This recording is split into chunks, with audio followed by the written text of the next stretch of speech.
Para escribir estos números en notación científica, deben ser en forma de AX10 levantados al poder de B, donde A, llamado significando mantisa, es mayor o igual a 1 y menos de 10. Para reescribir 1.560.000 hexaneutones notación científica, primero necesitamos determinar dónde tenemos que colocar el decimal para que A satisfaga esta condición.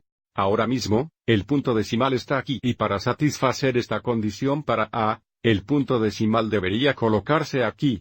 Ahora contando el número de lugares decimales de aquí a aquí, podemos determinar el exponente el 10.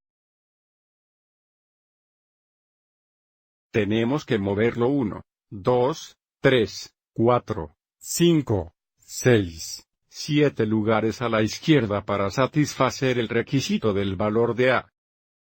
Por lo tanto, escrito en notación científica, tenemos 1,56 por 10 para mover el lugar decimal 7 lugares a la izquierda, así que nuestro exponente será más 7. Ahora, a veces es difícil recordar si este exponente debe ser positivo o negativo, y aquí hay una manera fácil de recordar. Si comenzamos con un gran número como hemos hecho aquí, 15.600.000, para que esto igual a un gran número,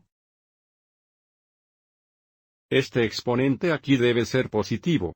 Multiplicar por un poder positivo de 10 hará 1.56 más grande.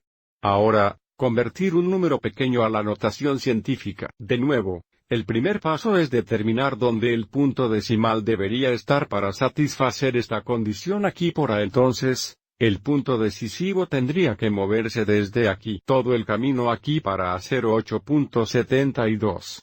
Ahora, contemos cuántos lugares decimales tenemos que mover de aquí. Sería 1, 2, 3, 4, 5, lo que significa en notación científica, esto sería igual a 8.72 por 10 al, porque movimos el decimal a la derecha, va a ser menos 5. Otra vez, para mí, moverse a la derecha y a la izquierda se confusa de si el exponente debe ser positivo o negativo. Si puede recordar que el número original fue muy pequeño, luego multiplicar 8.72 por un poder negativo de 10 va a ser un número muy pequeño como comenzamos.